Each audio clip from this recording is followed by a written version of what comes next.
One More Round, the Young Professionals Podcast is brought to you by Anchor. Create, distribute, and monetize your podcast with Anchor. Anchor believes everyone's stories can and should be heard. Around the world, creators are using Anchor's powerful platform. For everyone, everywhere, for free. Anchor. I'm Chris Vion. My co-host is Matt Kelly. Welcome to One More Round, the Young Professionals Podcast. Episode 4. To you, the valued listener, thank you for searching for us and making us a part of your day.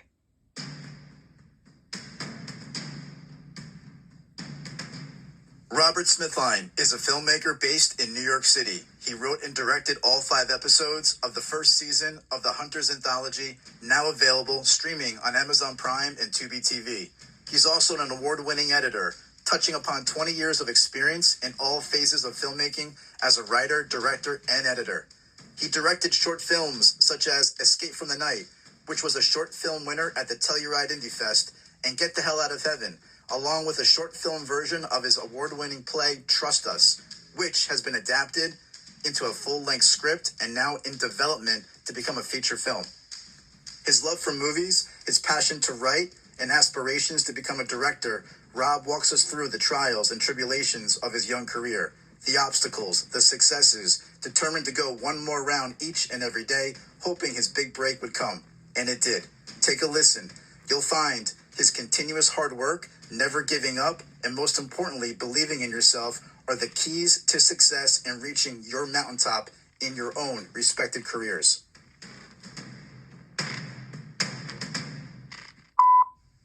Welcome, Rob. I want to begin with this specific question. What drove you to have a passion in the film industry?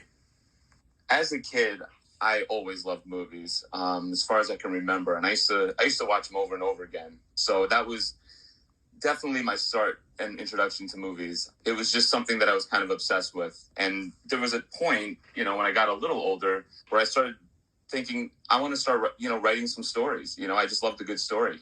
I kept writing random things, whether it was, something about me and my friends, or if it was a completely crazy idea or usually it was some kind of like fantasy or something. I used to do it during school when I wasn't supposed to be. It was just something that I always wanted to do, and I sort of needed to do. It was cathartic for me. Eventually I started learning a lot about how I wrote, I guess, and the way there's really 3 ways you can write. You can write prose, which is just novels, and a lot of description, a lot of thinking, some dialogue. And then I tried playwriting, which was all dialogue. It was very little action. You're on a stage. There's not much props or anything. Mm-hmm.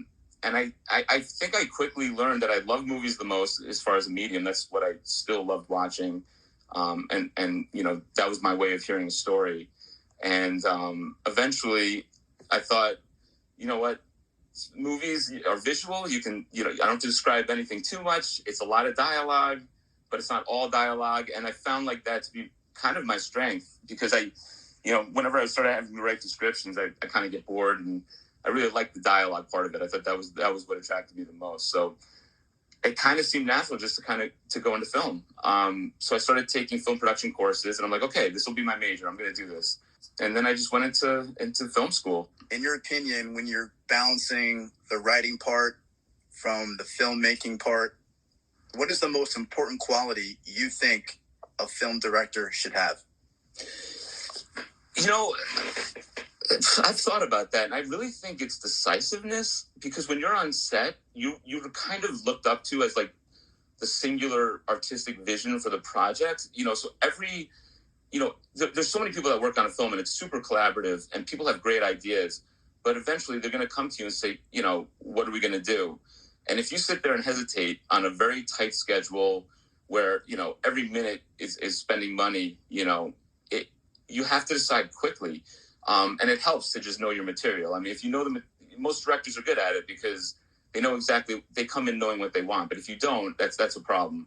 It could hold up everything. So I would say decisiveness. And then, as a close second, I would say preparation. You have to come prepared to these things, especially as a director.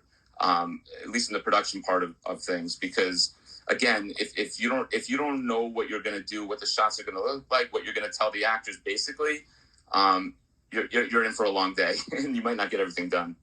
I kind of want to piggyback on that preparation point you were making, Rob. I'm curious. So, what kind of training did you have to do in order to become a filmmaker? Kind of take us through that process. Film theory, watching films, understanding, that's part of it, is understanding films and why directors do what they do, the artistic value of all the different shots, and what a low angle shot makes people, how that makes people feel, and every kind of shot you can think of, every kind of film type you can think of, and it does get technical there, and just like all parts of it, the writing, the editing, how you're supposed to cut it and make sure that it looks right so nobody gets jarred when they're watching it. So you learn all of that in film school, and they usually put, at least in my case, they put you through everything. They want you to know everything, even how to shoot. Once you get into the real world and, you actually work on sets, usually start as a production assistant, and you're the lowest on the totem pole. You're sitting there, cleaning up, setting up things for everybody else, moving actors from one place to another. You pretty much do everything, and it teaches you a lot about production and how it works. And I feel like even though it has nothing in a way to do with the creative side of directing, knowing how a film set is run is so important. And that's just, like any other job, you need to actually experience it too. And you learn, I've learned a lot that way. It really hits you. And there's been so many obstacles. It's almost comical. Like, you start off, as I was saying before, you start off as a director, with a pretty good student film, and then you have to start on the bottom. You have to actually, everybody wants to be a director.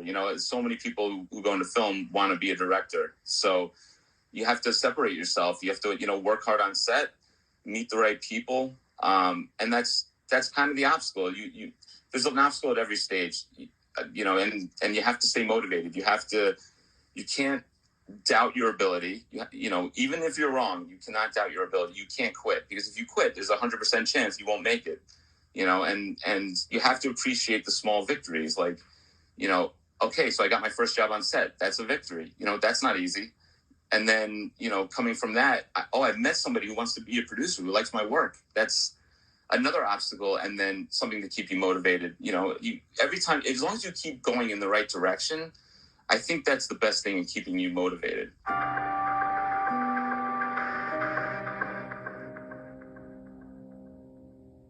I'm curious, growing up, Rob, who inspired you? Who was your favorite director?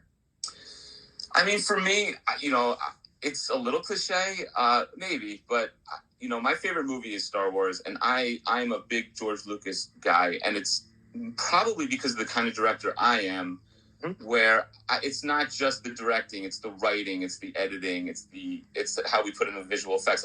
I like every aspect of filmmaking, and he's like a real filmmaker. He comes up with the story, comes up with his own world. He does everything. Yeah, he does everything, and I like that. I like creating a world of my own and just seeing it through from every stage.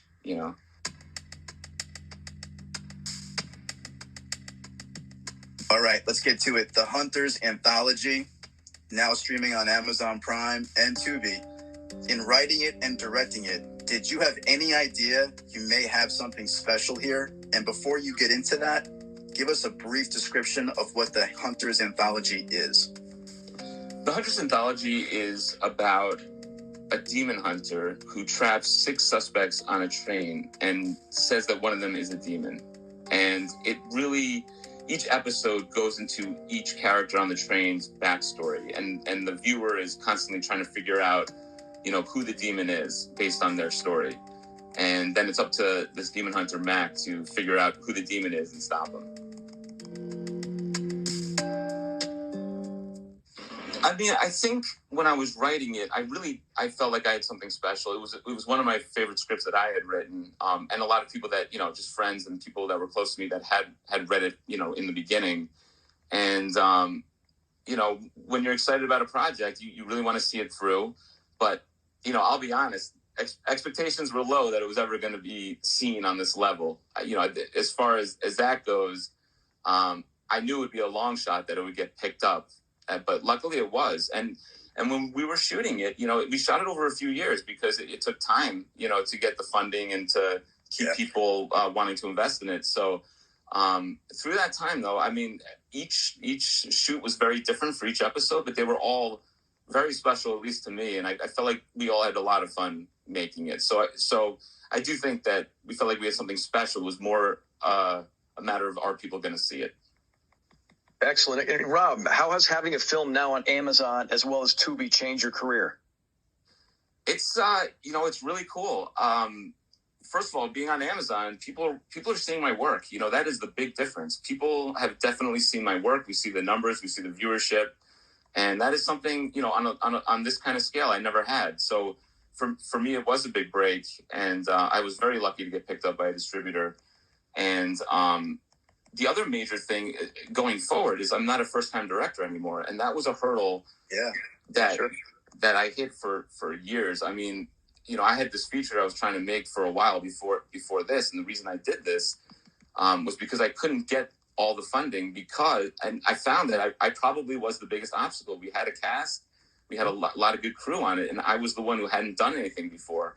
So the plan worked, it was to make something like this so that I could go forward and make other things and not be labeled as a first-time director anymore.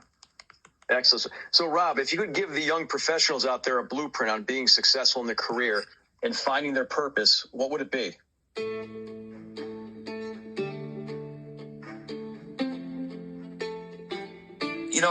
Like I said before, don't quit. You'll never make it if you quit. You have to see all your projects through. I've met a lot of people who are like, I'm in the middle of writing a screenplay, and you hear that all the time. It's like, well, you got to finish it and you got to show it to people. Some people finish it and they don't want to show it to anybody, and it's like, well, you're never going to be seen if you don't. So I think you have to put yourself out there, take a few risks, especially with something that's like artistic, like writing, because you have to be able to take rejection well, because there's going to be a lot of it. And as long as you can take the rejection, take what's important about it, like the constructive criticism, and take it seriously and take that with you, that helps a lot too.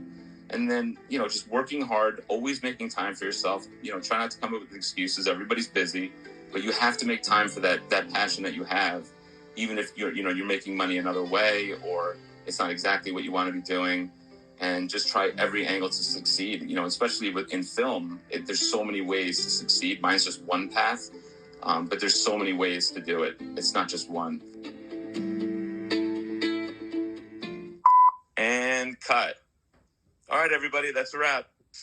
And we want to thank you, the valuable listener, for making us a part of your day. For you to carve out some time for us is truly a privilege. One more round, the Young Professionals Podcast is brought to you by Anchor. Create, distribute, and monetize your podcast with Anchor today for free. We're all going to get knocked down in life. Just make sure you get up and get back in the fight. Until next time, folks, keep punching.